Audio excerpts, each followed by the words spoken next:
नमस्कार, आप देख रहे हैं सुनिए सरकार। मैं अभिसार शर्मा। मैं आपसे पूछना चाहता हूं, आज राम मंदिर का शिलान्यास हुआ, मगर न्यूज चैनल्स के कवरेज में भगवान श्री राम कहां थे? क्योंकि तमाम न्यूज चैनल्स में मोदी मोदी मोदी ही हो रहा था। जी हां, बहुत शर्मनाक बात हुई है आज की इस कवरेज में तमाम न्यूज चैनल्स द्वारा कि उन्होंने भगवान श्री राम से भी बड़ा ओहदा प्रधानमंत्री नरेंद्र मोदी को दे दिया, और वो मैं आपको फैक्ट्स के साथ पेश करने वाला हूं। सबसे पहले आपके सामने आज तक की ये तस्वीर, ये देखिए। राम काज करिबे को आतुर, प्रधानमंत्री नरेंद्र मोदी की तस्वीर, अयोध्या की पृष्ठभूमि, और यहां पर आप मुझे बताइए भगवान राम कहां है? जबकि उनका शिलान्यास हो रहा है, उनके मंदिर का शिलान्यास हो रहा है, मगर यहां राम की तस्वीर तक नहीं है। और ये इनके कवरेज का मास्ट था, इनके कवरेज का जिसे कहते हैं ना पैमाना था। बात यहां नहीं रुकती है। एक और न्यूज चैनल देखिए दोस्तों। ये न्यूज चैनल जिसके मालिक एक बीजेपी सांसद हैं, जिनके संस्थापक एक बीजेपी सांसद हैं, राजीव चंद्रशेखर, उसका भी देखिए, रिपब्लिक टीवी। यहां पर भी भगवान राम नहीं है, प्रधानमंत्री नरेंद्र मोदी की शक्ल है।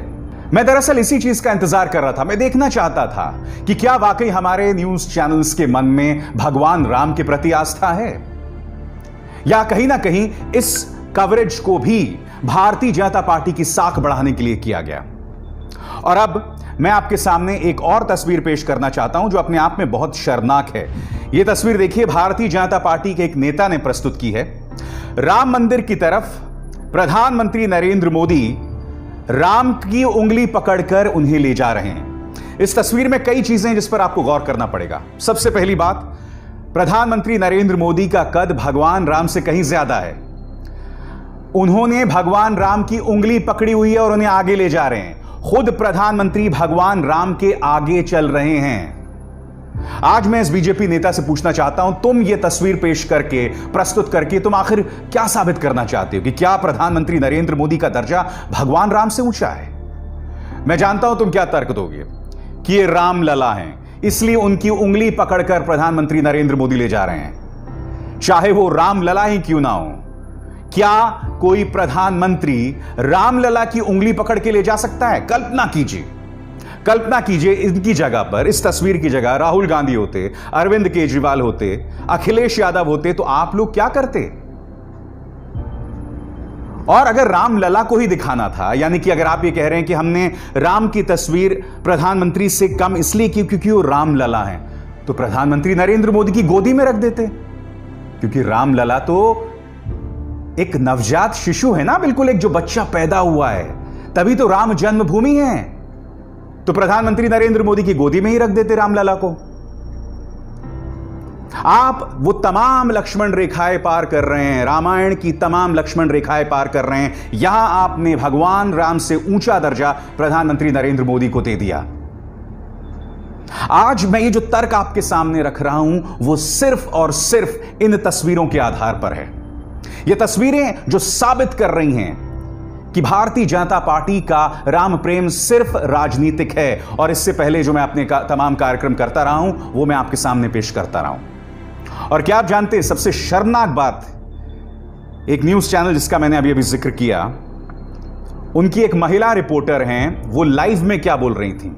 वो ये कह रही थी कि जिस तरह से त्रेता युग में भगवान श्री राम पुष्पक विमान में सवार होकर अयोध्या आए थे, उसी तरह से आसमानों में यह हेलीकॉप्टर यहां आ रहा है। और हेलीकॉप्टर में कौन बैठा हुआ था? जी हां, प्रधानमंत्री नरेंद्र मोदी। और यह वही महिला रिपोर्टर है जिन्होंने, जब हमारे 20 जवान शहीद हो गए थे, तब यह कहा था कि सरकार थोड़े ना सीमा पर सुरक्षा करती है, सुरक्षा तो सैनिक करता है। यानी कि राजनीतिक भक्ति में पहले ये हमारे सैनिकों को कुर्बान कर सकते हैं, दूसरा आज इन्होंने राम के समकक्ष प्रधानमंत्री नरेंद्र मोदी को ला दिया कि जिस तरह से राम त्रेता युग में पुष्पक विमान में सवार होकर अयोध्या आए थे, उसी तरह से प्रधानमंत्री इस हेलीकॉप्टर में सवार होकर आ रहे हैं। क्या इनको कोई भी शर्म आती है? क्या इनके लिए कोई भी लक्ष्मण रेखा है? आज जिस तरह की जय जयकार न्यूज चैनल्स में हुई है, आपने पत्रकारिता को गर्त में ला दिया है, पत्रकारिता को दफन कर दिया है। और कम से कम मुझे लगता है इंडिया टुडे को यह कहने का कतई हक नहीं है। मैं आपको आपका इतिहास याद दिलाना चाहूंगा। जी हां, 1992 में आपने किस तरह से क्या कहा था, आपके सामने स्क्रीन पे।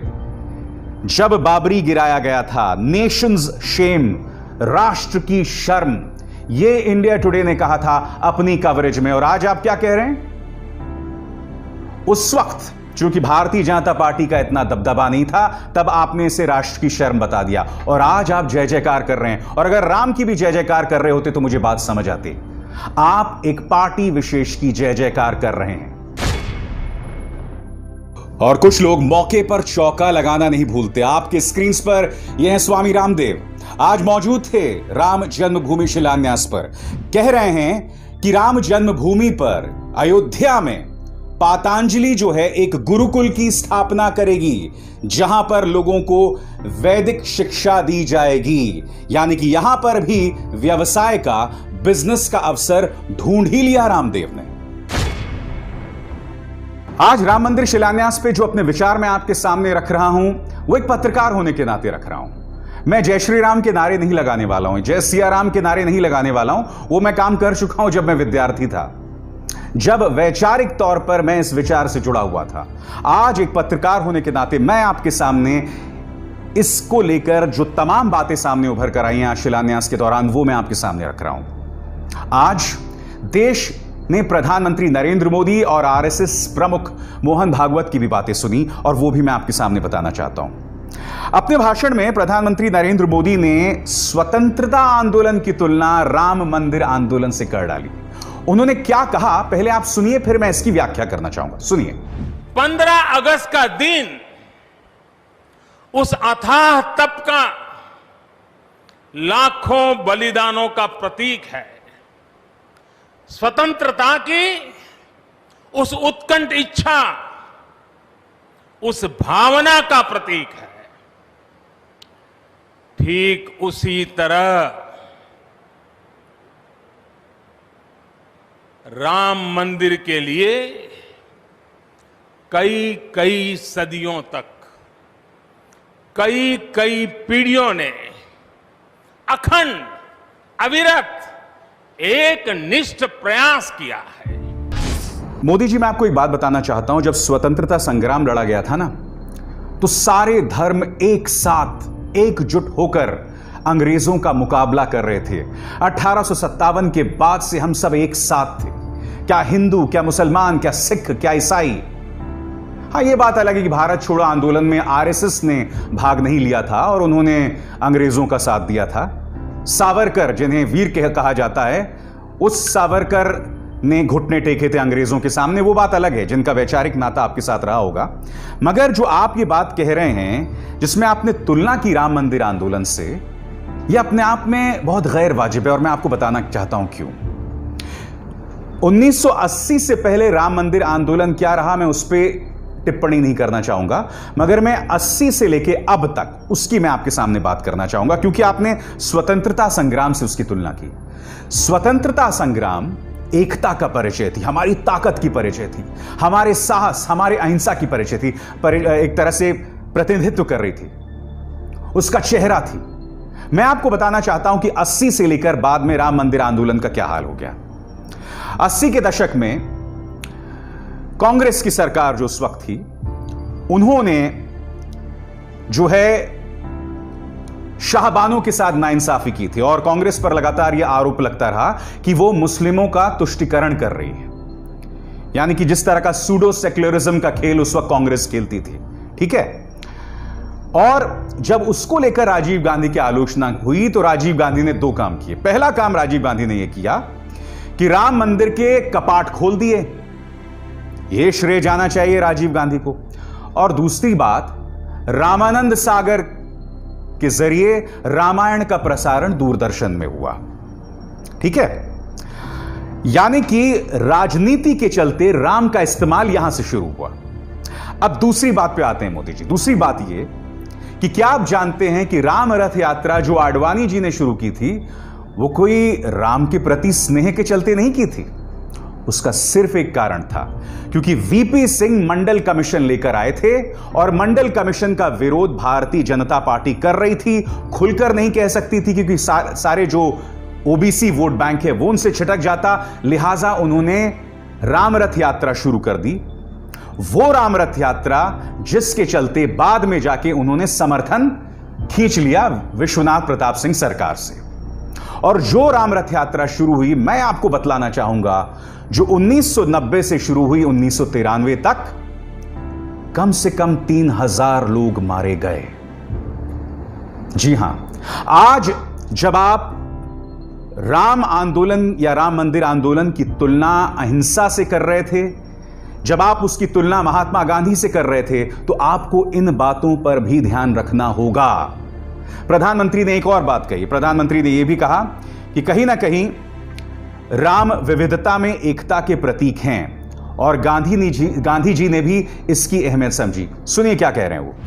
अलग अलग रामायणों में अलग अलग जगहों पर राम भिन्न भिन्न रूपों में मिलेंगे, लेकिन राम सब जगह हैं, राम सबके हैं। इसलिए राम भारत की अनेकता में एक तरह के सूत्र है। बहुत सही बात कही आपने, क्योंकि रघुपति राघव राजा राम, पतित पावन सीताराम। बहुत खूबसूरत बात और मंत्रोच्चारण हुआ करता था गांधी के वक्त। अल्लाह तेरो नाम, ईश्वर तेरो नाम, सबको सम्मति दे भगवान। राम का प्रयोग एकता लाने के लिए किया था महात्मा गांधी ने स्वतंत्रता संग्राम के दौरान। मगर मैं आपसे पूछना चाहता हूं, पिछले एक हफ्ते से आपके जो प्रवक्ता हैं मोदी जी, चाहे वो संबित पात्रा हो, प्रेम शुक्ला हो, गौरव भाटिया हो, ये लोग न्यूज चैनल्स में क्या कर रहे हैं? ये लोग न्यूज चैनल्स में सिवाय जहर घोलने के, सिवाय नफरती बयान पैदा करने के और कुछ नहीं कर रहे हैं। और यही काम न्यूज चैनल्स भी कर रहे हैं, जबकि शिलान्यास से पहले का वक्त था। हमें चाहिए था कि सकारात्मक कार्यक्रम करते, जहरीले कार्यक्रम नहीं करते। मगर चाहे न्यूज चैनल्स हो या बीजेपी नेता, मानो एक साठ गांठ के चलते समाज पर हमला करने की कोशिश कर रहे थे, समाज के ताने बाने पर हमला करने की कोशिश कर रहे थे। मगर आज मैं आपको एक बात बताना चाहता हूं। मुझे बहुत खुशी है दोस्तों, जो बात मोहन भागवत ने कही। उन्होंने दो बातें की। पहले उन्होंने कहा कि बहुत जरूरी है कि हम अपने मन में अयोध्या बसाएं, यानी कि अयोध्या के मंदिर का निर्माण होता रहेगा, मगर हम अपने मन में अयोध्या को बसाएं। और यहां पर उन्होंने सर्वधर्म समभाव का जिक्र किया। मैं चाहता हूं आप सुने मोहन भागवत कह क्या रहे थे। सुनिए। दायित्व तो बांटे गए हैं, जिनका जो काम है वो करेंगे। उस समय हम सब लोगों को क्या काम रहेगा? हम सब लोगों को अपने मन की अयोध्या को सजाना संवारना है।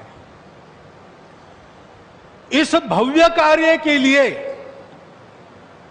प्रभु श्री राम जिस धर्म के विग्रह माने जाते हैं, वह जोड़ने वाला, धारण करने वाला, ऊपर उठाने वाला, सबकी उन्नति करने वाला धर्म, सबको अपना मानने वाला धर्म, उसकी ध्वजा को अपने कंधे पर लेकर संपूर्ण विश्व को सुख शांति देने वाला भारत हम खड़ा कर सके, इसलिए हमको अपने मन की अयोध्या बनाना है। एक बहुत ही खूबसूरत संदेश कि जब राम मंदिर बन रहा होगा तो इस दौरान समाज में कड़वाहट नहीं पैदा होनी चाहिए। उन्होंने ये शब्दों का बेशक इस्तेमाल ना किया हो, मगर मुझे लगता है मोहन भागवत जो हैं वो ये संदेश देने का प्रयास कर रहे थे। वो यहां नहीं रुके, वो आगे ये भी कहते हैं कि हृदय में जो मतभेद हैं उन्हें हम तिलांजलि दें।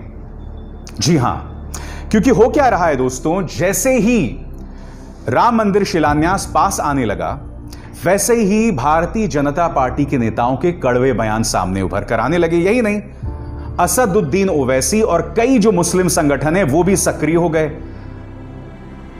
इस वक्त ट्विटर पर दो ट्रेंड चल रहे हैं और मैं दोनों पर टिप्पणी करूंगा। एक ये कि बाबरी अभी जिंदा है और दूसरा बाबरी अवेट्स जस्टिस, यानी कि बाबरी जो है वो न्याय का इंतजार कर रहा है। मैं दोनों पे टिप्पणी करना चाहूंगा। सबसे पहले बाबरी जिंदा है। जो लोग इस ट्रेंड को चला रहे हैं, क्योंकि असदुद्दीन ओवैसी ने इस ट्रेंड के एक तरह से मुखिया बने हुए हैं, वो कहीं ना कहीं हमें फिर से 1990 के दशक में लेकर चलना चाहते हैं। उसी सोच में हमें दफन करना चाहते हैं जिनमें हजारों लोग मौत के घाट उतारे गए थे। उसी तरह की कड़वाहट जो है वो समाज में पैदा करना चाहते हैं। यह दिक्कत है मुझे बाबरी अभी जिंदा है से। अब सुप्रीम कोर्ट का फैसला आ गया है और मुझे लगता है कि देश को उससे आगे बढ़ने की जरूरत है। जो आपको बार बार उस तरफ खींच रहा है वो आपके परिवार का दुश्मन है। वो चाहता है कि दंगों में आप और आपका परिवार फंसा रहे और यह एक साजिश है हमें इस देश को वापस उस तरफ ले जाने की। अब दूसरे ट्रेंड की तरफ आते हैं। बाबरी अवेट्स जस्टिस, यानी कि बाबरी इंतजार कर रहा है न्याय का। आप जानते हैं कि पिछले ही हफ्ते ये दो चेहरे, लाल कृष्ण आडवाणी और मुरली मनोहर जोशी, दोनों हाजिर हुए थे अदालत के सामने, क्योंकि बाबरी किसने गिराया उसको लेकर भी एक समानांतर कानूनी प्रक्रिया चल रही है। यह जो दूसरा ट्रेंड है मैं इसका स्वागत करता हूं, क्योंकि जब बाबरी गिराया गया था तो उसके तुरंत बाद देश में जो दंगे हुए थे, सैकड़ों लोग मारे गए थे, समाज के ताने बाने को बर्बाद कर दिया गया था। यही नहीं, पाकिस्तान जब भी हमारे देश के युवकों को बरगलाता है, उन्हें भटकाने की कोशिश करता है, तो बार बार दो घटनाओं की मिसाल देता है वो। पहला बाबरी का गिराया जाना और दूसरा गुजरात के दंगे। अगर ये दो घटनाएं ना हुई होती तो पाकिस्तान के पास कोई वजह नहीं होती हमारे युवकों को भटकाने की।